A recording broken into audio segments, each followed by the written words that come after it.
And everything starts with an idea. Ideas are powerful. They are powerful when they're met with desire. And whether you're building something up or tearing something down, it all happens through the same law of consistency.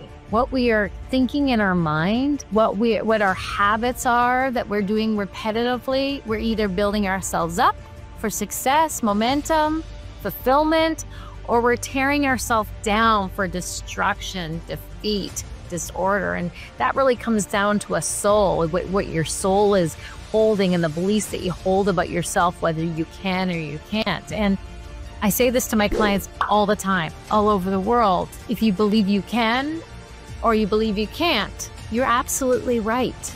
Either way, because that's the belief that you hold, so you're going to work towards or against what it is that you really want, but you can't outgrow your belief.